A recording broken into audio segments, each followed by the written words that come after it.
ಹೇಗಿದ್ರಾ? ನಾನು ನಿಮ್ಮ ಪ್ರೀತಿಯ ಸ್ಮಿತಾ. ನನ್ನ ಸ್ಮಿತಾ ಶಶ್ ಚಾನಲ್ಗೆ ಸ್ವಾಗತ. ಇವತ್ತಿನ ವಿಡಿಯೋದಲ್ಲಿ ನಾವು ಗಿಬ್ಲಿ ಹಾರ್ಟ್ ಬಗ್ಗೆ ಮಾಹಿತಿ ಕೊಡ್ತಾ ಇದ್ವಿ.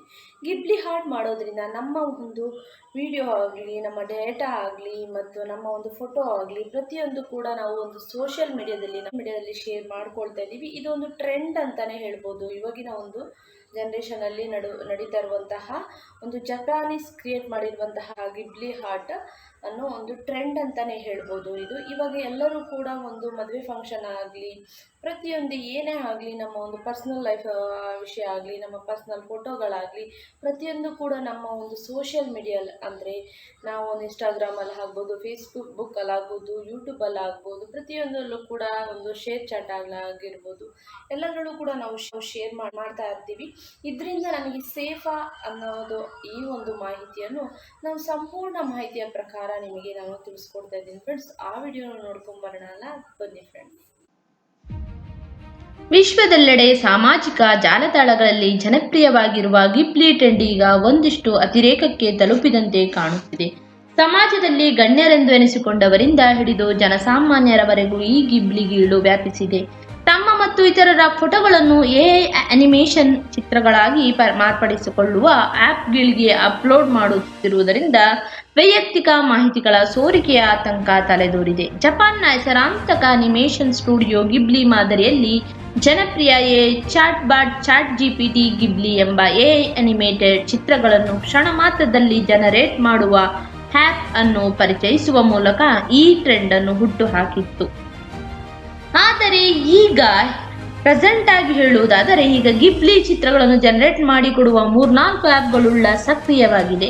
ಸದ್ಯ ಪ್ರತಿಯೊಬ್ಬರೂ ಗಿಬ್ಲಿ ಟ್ರೆಂಡ್ನ ಹಿಂದೆ ಬಿದ್ದಿದ್ದಾರೆ. ತಮ್ಮ ಇತ್ತೀಚಿನ ಮತ್ತು ಹಳೆಯ ಫೋಟೋಗಳನ್ನಲ್ಲದೆ ಸ್ನೇಹಿತರು ಮತ್ತು ಕುಟುಂಬದವರ ಜೊತೆಗಿನ ಫೋಟೋಗಳನ್ನು ಕೂಡ ಈ ಆ್ಯಪ್ಗೆ ಅಪ್ಲೋಡ್ ಮಾಡಿ ಗಿಬ್ಲಿ ಅನಿಮೇಟೆಡ್ ಫೋಟೋಗಳನ್ನು ಜನರೇಟ್ ಮಾಡಿ ಅವುಗಳನ್ನು ಸಾಮಾಜಿಕ ಜಾಲತಾಣಗಳಲ್ಲಿ ಹಂಚಿಕೊಳ್ಳುತ್ತಿದ್ದಾರೆ. ಗಿಬ್ಲಿ ಟ್ರೆಂಡ್ ಅತಿರೇಕಕ್ಕೆ ತಲುಪಿರುವಂತೆಯೇ ತಜ್ಞರು ಡಿಜಿಟಲ್ ಗೌಪ್ಯತೆಯ ಬಗೆಗೆ ಕಳವಳ ವ್ಯಕ್ತಪಡಿಸಿಕೊಂಡಿದ್ದಾರೆ. ಕೋಟ್ಯಾಂತರ ಫೋಟೋಗಳನ್ನು ಇಂತಹ ಆ್ಯಪ್ಗಳಿಗೆ ಅಪ್ಲೋಡ್ ಮಾಡಲಾಗುತ್ತಿರುವುದರಿಂದ ಡಿಜಿಟಲ್ ಸುರಕ್ಷತೆಯ ಬಗೆಗೆ ಪ್ರಶ್ನೆಗಳು ಏಳತೊಡಗಿವೆ. ಈ ಫೋಟೋಗಳು ಸೈಬರ್ ವಂಚಕರ ಕೈ ಸೇರಿದರೆ ಎಂಬ ಭೀತಿ ಈಗ ಆವರಿಸಲಾರಂಭಿಸಿದೆ. ಈಗಾಗಲೇ ಸೈಬರ್ ವಂಚಕರು ಸಾಕಷ್ಟು ಫೋಟೋಗಳನ್ನು ವಿವಿಧ ಜಾಲತಾಣಗಳಿಂದ ಕದ್ದು ಅವರಿಗೆ ಬೇಕಾದಂತೆ ಎಡಿಟ್ ಮಾಡಿ ಹಲವು ಮಂದಿಗಳನ್ನು ಹಲವು ರೀತಿಯಲ್ಲಿ ಇಕ್ಕಟ್ಟಿಗೆ ಸಿಲುಕಿಸಿ ಆರ್ಥಿಕವಾಗಿ ವಂಚಿಸುತ್ತಿರುವ ಪ್ರಕರಣಗಳು ವರದಿಯಾಗಿವೆ. ಸೈಬರ್ ತಂತ್ರಜ್ಞರೇ ಈ ಬಗ್ಗೆ ಅನುಮಾನಗಳನ್ನು ವ್ಯಕ್ತಪಡಿಸುತ್ತಿದ್ದಂತೆಯೇ ಜನಸಾಮಾನ್ಯರು ಈ ಸಂಬಂಧಕ್ಕೆ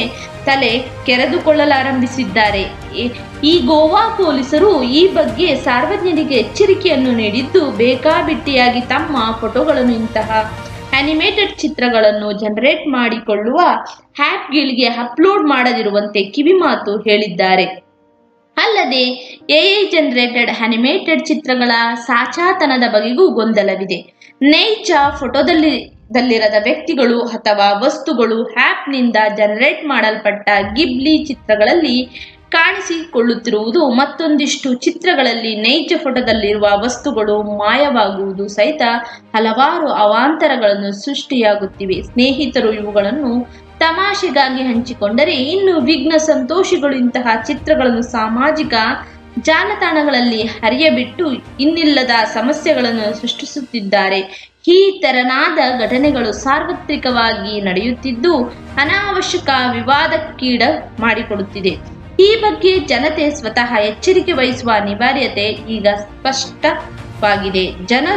ಜನಮರುಳೋ ಜಾತ್ರೆ ಮರುಳೋ ಎಂಬಂತೆ ಕುರಿಗಳ ಮಂದೆಯಂತೆ ಟ್ರೆಂಡ್ ಅನ್ನು ಹಿಂಬಾಲಿಸಿರುವ ಭರದಲ್ಲಿ ಸ್ವತಃ ಬೆತ್ತಲಾಗದಂತೆ ಜನತೆ ಎಚ್ಚರ ವಹಿಸಬೇಕು. ಸರ್ಕಾರ ಕೂಡ ಇಂತಹ ಆ್ಯಪ್ಗಳ ಬಗ್ಗೆ ಕಾದ್ದಿನ ಕಣ್ಣುಗಳನ್ನಿಟ್ಟಿರುವುದು ಅಗತ್ಯವಿದ್ದು, ಈಗಾಗಲೇ ಗಿಬ್ಲಿ ಚಿತ್ರಗಳನ್ನು ಜನರೇಟ್ ಮಾಡುವ ಆ್ಯಪ್ಗೆ ಅಪ್ಲೋಡ್ ಮಾಡಲಾದ ಫೋಟೋಗಳು ದುರುಪಯೋಗವಾಗದಂತೆ ಮತ್ತವರ ವೈಯಕ್ತಿಕ ಮಾಹಿತಿಗಳು ಸೋರಿಕೆಯಾಗದಂತೆ ಎಚ್ಚರಿಕೆ ವಹಿಸಬೇಕು.